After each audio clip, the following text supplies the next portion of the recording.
A las 7:24 de la mañana, el cielo sobre el Mar Rojo se rasgó. No con un trueno, sino con metal. 11 elementos, proyectiles, aparatos no tripulados y determinación, se dirigieron hacia un portaaviones de la Armada de Estados Unidos sin ninguna advertencia formal. Sin discursos, sin banderas, solo velocidad, discreción y propósito. En un mundo donde las amenazas visibles dominan la atención, los peligros más graves ahora se ocultan en las sombras, rozan las olas y llegan antes de que podamos identificarlos. Esta no es solo una narración sobre armamento. Es sobre un momento decisivo en el que una mañana serena obligó a una potencia global a replantear las normas del enfrentamiento. Pero más allá de eso, es un reflejo de nuestras realidades cotidianas. ¿Qué hacemos cuando el riesgo no avisa, sino que irrumpe a través de una señal, una pantalla o el silencio? Quédate con nosotros, porque esta es la historia de cómo Estados Unidos reaccionó antes de que el resto del mundo captara lo que estaba ocurriendo. El Mar Rojo se extendía vasto y apacible bajo la luz tenue de un amanecer de abril en 2025. A bordo del USS Harry S. Truman, un portaaviones valorado en $13,000 millones y punta de lanza de un grupo de combate naval estadounidense, el día iniciaba como cualquier otro. Los marineros se desplazaban por la cubierta, revisando aeronaves, supervisando equipos y compartiendo saludos somnolientos. El agua reflejaba el cielo en su quietud. La rutina impregnaba el ambiente. Entonces, a las 7:24 hora local, esa calma se quebró. Las alarmas resonaron. Los operadores de radar se paralizaron por un instante y luego actuaron con rapidez mientras sus pantallas se iluminaban con iconos de alerta, contactos veloces acercándose. No eran señales aleatorias. Eran sincronizadas, convergiendo desde varios ángulos. 11 elementos. 6 misiles de crucero, 2 balísticos y 3 drones, todos dirigiéndose hacia ellos desde el borde occidental de Yemen. El centro de mando vibraba con órdenes apresuradas y cálculos veloces. Pero bajo esa urgencia latía una comprensión más profunda, fría. Esto no era un lanzamiento aislado ni un error. Era intencional, premeditado, un asalto coordinado desde múltiples ejes. Y el Harry S. Truman, una ciudad flotante con más de 5,000 personas a bordo, era el objetivo principal. Los rebeldes hutíes, atrincherados en el norte de Yemen, habían elegido su oportunidad con precisión implacable. La inteligencia militar confirmaría después que el ataque se había cronometrado para explotar una ventana breve de debilidad. El ala aérea del portaaviones estaba en mantenimiento programado y las operaciones de vuelo se hallaban en una pausa. Por un corto periodo, la imponente nave no operaba a plena capacidad. Los hutíes habían esperado ese instante y lo aprovecharon. Desde sitios de lanzamiento ocultos dispersos en el terreno accidentado de Yemen, los misiles surcaron el aire y se acercaron rozando el mar. Algunos volaban alto, trazando arcos elegantes antes de descender hacia las aguas. Otros se mantenían cerca de la superficie, evadiendo los umbrales de radar como espectros. Los drones, compactos, ágiles y económicos, zigzagueaban a baja altura, no para causar destrucción directa, sino para saturar, desorientar y generar confusión en los sistemas de defensa. Era el tipo de operación diseñada para transmitir un mensaje, no solo a los estadounidenses, sino al mundo entero, que un grupo insurgente armado con tecnología importada, astucia y sincronización podía desafiar un emblema de la superioridad naval estadounidense. Que el Mar Rojo, antes considerado bajo control naval de Estados Unidos, ya no era un territorio intocable. Pero no solo apuntaban al Truman. Informes posteriores indicaban que al menos 3 buques más del grupo de combate estaban bajo amenaza, un destructor de misiles guiados, un crucero de la clase Ticonderoga y hasta un barco de reabastecimiento esencial. Esto no era un tiro de advertencia. Era un reto a toda la formación, un intento de fracturar la maquinaria de acero estadounidense con 11 chispas letales. La mañana tranquila había terminado. El Mar Rojo se había convertido en un escenario de confrontación, y el mundo estaba a punto de descubrir cuán velozmente las sombras pueden transformarse en conflicto. Si fueras el comandante en esa cubierta, ¿qué harías? ¿Responder inmediatamente o aguardar? Cuéntanos en los comentarios y sigue viendo. El cielo sobre el Mar Rojo ya no era sereno. Mientras los iconos de radar se multiplicaban en las pantallas digitales a bordo del USS Harry S. Truman, un patrón emergía con claridad. Esto no era un simple Salvali.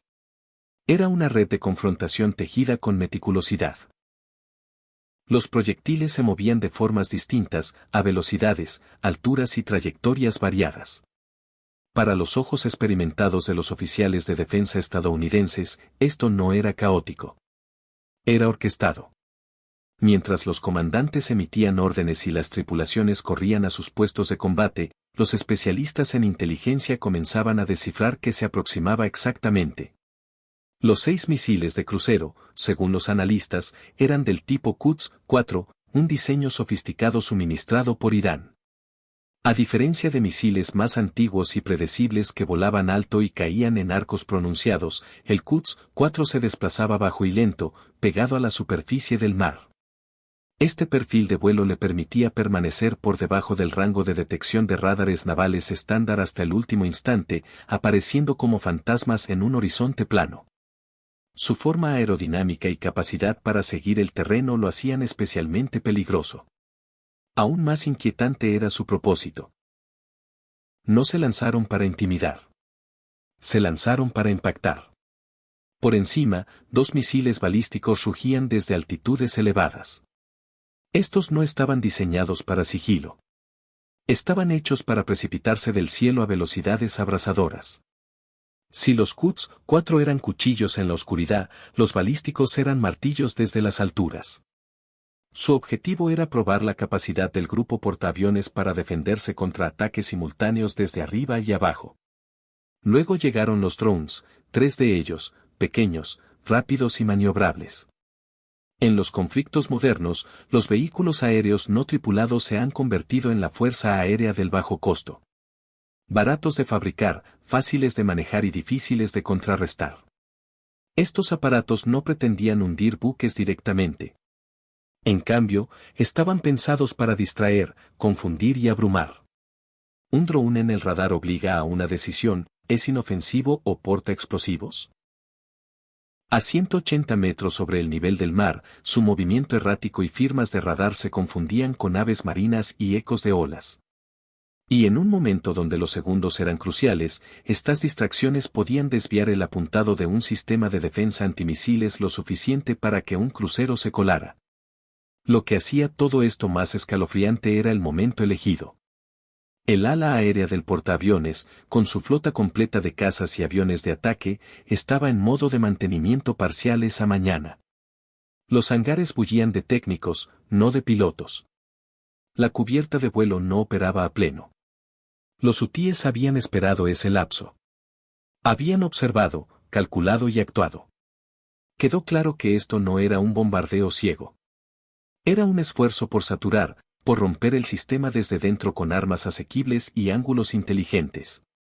Esta es la nueva faz de los enfrentamientos, no librados solo con flotas de acero, sino con datos, engaño y precisión económica. Y los rebeldes hutíes, antes subestimados como insurgentes desorganizados, acababan de demostrar que podían emplear herramientas modernas con una exactitud aterradora. La flota estadounidense seguía intacta, pero el mensaje ya había llegado. ¿Han terminado las épocas de la confrontación tradicional? Dinos qué piensas en los comentarios. El contraataque iniciaba. El reloj no había marcado las 7:30, pero la serenidad del alba se había deshilachado en un campo de radares pitando, comandos rápidos y mandíbulas tensas. Desde el centro nervioso a bordo del USS Harry S. Truman, una transformación estaba en marcha. Lo que momentos antes había sido una mañana rutinaria ahora se convertía en una danza sincronizada de supervivencia. La tripulación ya no observaba las pantallas. Miraba al futuro, que se acercaba a velocidad supersónica. El Mar Rojo se había estrechado, no en geografía, sino en tiempo. Cada segundo contaba. Los misiles de crucero estaban a segundos del perímetro. El sistema de combate Aegis del buque, una maravilla de integración naval, tomó el control al instante. Datos de naves cercanas fluían al centro de batalla del Truman. Amenazas identificadas, priorizadas y asignadas. En la cubierta, los sistemas de armas de corto alcance, SIBs, bestias metálicas armadas con cañones Gatling guiados por radar, se activaron. Sus cañones de 6 cañones, conocidos como la última línea de defensa del buque, comenzaron a girar, esperando la orden de disparo. Cada uno podía descargar 4.500 rondas por minuto. A esa velocidad, no disparaban balas. Teñían el aire de acero. La primera intercepción vino del USS Gravely, un destructor de la clase Arleigh Burke posicionado al flanco de estribor del Truman. Su sistema de lanzamiento vertical cobró vida, expulsando un misil estándar SM-2. La estela ascendió, trazando un arco preciso antes de explotar en el cielo. Objetivo eliminado. Otra amenaza se aproximaba desde el sureste. Uncas 4 volando bajo sobre el mar. El USS Antietam, un crucero de la clase Ticonderoga, lo fijó y lanzó un disparo. Un destello, una explosión, una pared de agua. Pero la victoria defensiva rara vez es impecable. A las 7:32, mientras el Truman realizaba una maniobra evasiva brusca para eludir una amenaza balística sospechosa, un miembro de la tripulación de cubierta reportó una emergencia. Un F-18E Super Hornet se había acercado demasiado al borde durante una secuencia de reposicionamiento. Desacoplado y sin tripulación, cayó al mar. La aeronave se perdió, pero no hubo pánico. El piloto ya había descendido horas antes para diagnósticos del sistema. No se perdieron vidas. Aún así, el incidente recordaba que, incluso sin un impacto directo, el conflicto es caótico. La pantalla de radar pulsó de nuevo. Quedaban 3 drones, zigzagueando entre haces de radar como insectos elusivos. Uno se dirigía al USS Supply, un buque no combatiente vital para combustible y municiones. El CAWS Phalanx del Truman entró en acción, liberando una ráfaga de trazadores que cosieron el cielo hasta que el dron cayó como un pájaro con alas rotas. Luego, silencio. No paz, sino el pesado tipo de espera. El que sigue a una prueba superada por milímetros. El Harry S. Truman y su grupo de combate habían mantenido la línea, pero apenas. Y en el silencio posterior, una verdad se asentó entre la tripulación. Esto no era el fin de algo. Era el inicio.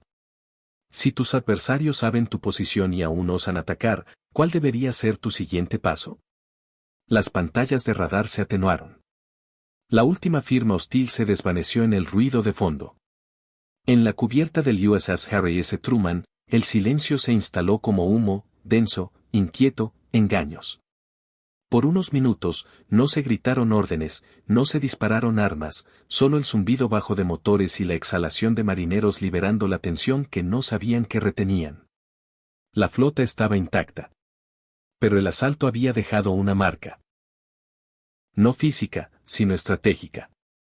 Y Estados Unidos no permite que las marcas queden sin respuesta. A las 8:09 exactamente, una voz nueva cortó el intercomunicador del portaaviones. Calmada, firme y decidida. Iniciar paquete hecho. Autorización de lanzamiento confirmada. La cubierta del Truman, momentos antes un zona de defensa, se transformó en un horno de represalia. Bajo cubierta, equipos de municiones se movían con precisión mecánica, cargando cargas diseñadas para mucho más que autodefensa. Tan guiados por GPS de 450 kilogramos se instalaban en F-18 Super Hornets, con narices elegantes, silenciosas y ahora letales. EA-18G Growlers se preparaban con pads de interferencia, capas de sombra electrónica para cegar radares enemigos. Sobre ellos, un E-2 de Hapkeye despegaba, su disco de radar girando como un ojo vigilante sobre el escenario. No había improvisación aquí. El paquete hecho había sido ensayado, simulado, incorporado en manuales durante años. Un plan de represalia para momentos precisos como este. Instants en los que la vacilación podría señalar debilidad y el silencio invitar a otro golpe. 12 jets surgieron de los catapultas del Truman con resolución atronadora. Sus postquemadores dejando rastros de fuego contra la luz matutina. Los Growlers tomaron la vanguardia, interfiriendo estaciones de radar en Yemen antes de que parpadearan. Detrás, Los Super Hornets se deslizaban en la interferencia como sombras tras un resplandor. Al mismo tiempo, a millas al este de la formación, el USS Gravely giró. Sus celdas de lanzamiento vertical se abrieron con siseo, y de sus bocas de acero emergieron misiles de crucero Tomahawk. Depredadores silenciosos y bajos ya programados con coordenadas GPS exactas de 3 sitios críticos. Los objetivos se habían identificado durante el ataque: un almacén de drones cerca de Al-Udaida, camuflado entre contenedores de envío. Un centro de mando al oeste de Sanaa, enterrado bajo capas de roca y acero reforzado. Un sitio de misiles superficie-aire responsable de proteger puntos de lanzamiento hutíes en las tierras altas occidentales. Los Tomahawk volaron rápido y bajo, serpenteando por el terreno escarpado de Yemen como víboras entre cañones. Llegaron justo después de los Super Hornets. 8:31 de la mañana. El almacén de drones fue el primero en caer. Un solo Hornet soltó 2 GDAM. El intervalo entre el lanzamiento y el impacto fue menor a 7 segundos, pero al golpear, todo el bloque pareció exhalar fuego. El combustible y explosivos almacenados desencadenaron una reacción en cadena. Un hongo de humo negro espeso se elevó, visible incluso en retornos de radar naval. Luego vino el búnker de mando. Un Tomahawk perforó su dosel rocoso con exactitud milimétrica. La explosión no solo colapsó la estructura. Se registró en monitores sísmicos a bordo del Truman a más de 80 kilómetros de distancia.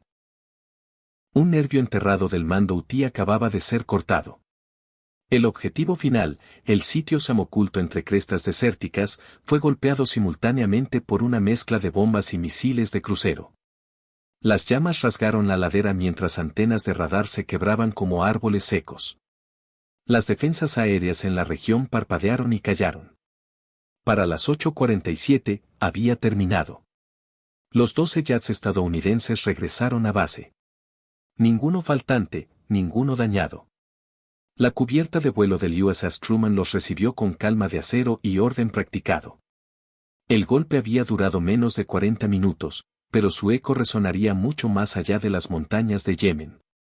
Para el mando hutí, el silencio que siguió fue más ensordecedor que cualquier misil. Habían lanzado un desafío y la Armada de Estados Unidos había respondido no con furia, sino con precisión, sincronización y control. No te vayas aún. Te mostraré las repercusiones globales. El memo era clasificado, pero su impacto se extendió más allá de terminales bloqueados y canales seguros. Para cuando el USS Harry S. Truman reanudó su patrulla por el Mar Rojo, la noticia de la nueva política de compromiso de la Armada de Estados Unidos ya había llegado a salas de guerra lejanas, embajadas extranjeras y corporaciones comerciales cuyas rutas vitales pasaban por estas aguas. Estados Unidos ahora actuaría preventivamente, y eso lo cambiaba todo. En Riad, Tel Aviv y Londres, analistas de defensa ajustaron sus matrices de amenazas. Agregados navales a flotas estadounidenses comenzaron a elaborar nuevos manuales para operaciones conjuntas. Compañías navieras redirigieron buques. Las primas de seguros para convoys comerciales por el estrecho de Bab el-Mandeb subieron un 12% de la noche a la mañana. Porque el Mar Rojo, antes un corredor custodiado pero navegable, acababa de convertirse en una arena de alto riesgo. No por los proyectiles, sino por el mensaje. Estados Unidos ya no espera. Para aliados, este cambio trajo alivio, pero también inquietud. Naciones dependientes de la protección estadounidense aplaudieron la decisión. En Tel Aviv, funcionarios militares lo llamaron una evolución necesaria en la disuasión naval. En Tokio, fue una salvaguarda estratégica contra la imprevisibilidad de praxis. Pero en círculos diplomáticos europeos, la preocupación bullía bajo el elogio. ¿Y si un cierre de radar mal interpretado, susurró un oficial, nos arrastra a todos a un conflicto no deseado? Los adversarios también observaban. En Teherán, el silencio reemplazó comentarios oficiales. Canales estatales iraníes minimizaron el evento, pero analistas notaron una caída abrupta en el tráfico de drones desde el Yemen occidental en los días siguientes al golpe del Truman. Los hutíes no emitieron declaraciones de seguimiento. Sus canales digitales se apagaron, un retiro silencioso disfrazado de desafío. El silencio lo decía todo. Porque en la confrontación asimétrica, el poder no reside solo en lanzar proyectiles. Está en convencer al mundo de que podrías hacerlo de nuevo. Y después de abril de 2025, esa ilusión se resquebrajó. Pero quizás el cambio más profundo no fue estratégico. Fue psicológico. A lo largo de la flota, los marineros estadounidenses comenzaron a hablar diferente. Preparados para compromiso ya no era un simulacro teórico. Era real. Las normas de enfrentamiento se habían vuelto personales, fluidas, reactivas. Los pings de radar ya no eran curiosidades. Eran posibles detonadores. Cada dron en el horizonte podía ser un explorador o una bomba. Y en ese espacio borroso entre seguridad y amenaza, nació un nuevo tipo de vigilancia. Sin embargo, incluso mientras los buques de guerra se adaptaban, el mundo más amplio comenzaba a preguntar, si Estados Unidos reescribe las normas en el mar, ¿quién las reescribe en tierra, en el aire, en el ciberespacio? Porque esto ya no era solo sobre el Mar Rojo. Era sobre precedente. Y como las estelas de misiles que una vez arquearon por ese cielo apacible de abril, el precedente ahora perduraba, visible para cualquiera con vista en el horizonte. En abril de 2025, el Mar Rojo fue testigo de más que proyectiles y aviones de guerra. Reveló la nueva forma del conflicto moderno, donde el poder no se mide solo por el tamaño, sino por velocidad, precisión y preparación. Los hutíes descargaron once thesis. Ninguna acertó. Pero su mensaje impactó, y Estados Unidos respondió no solo con armamento, sino con una recalibración del pensamiento. En un mundo donde las amenazas son rápidas, ocultas y a menudo anónimas, esperar a ser golpeado ya no es prudente. Es un riesgo. La defensa ahora debe comenzar antes de que el peligro se confirme. Pero más allá de la estrategia militar, yace una verdad más honda. En la vida, como en el combate, la vacilación puede costar más que la acción. Ya sea enfrentando injusticia, desinformación o amenazas silenciosas en tu propio entorno, a veces el paso más sabio es actuar antes de que el daño se produzca. Porque la paz no surge de la pasividad. Se construye con preparación, convicción y el coraje de defender lo que más importa, incluso antes de que caiga el primer golpe. Si esta historia te hizo reflexionar, no olvides dar like, compartir y suscribirte para apoyar el canal. Tu respaldo mantiene vivas estas narraciones.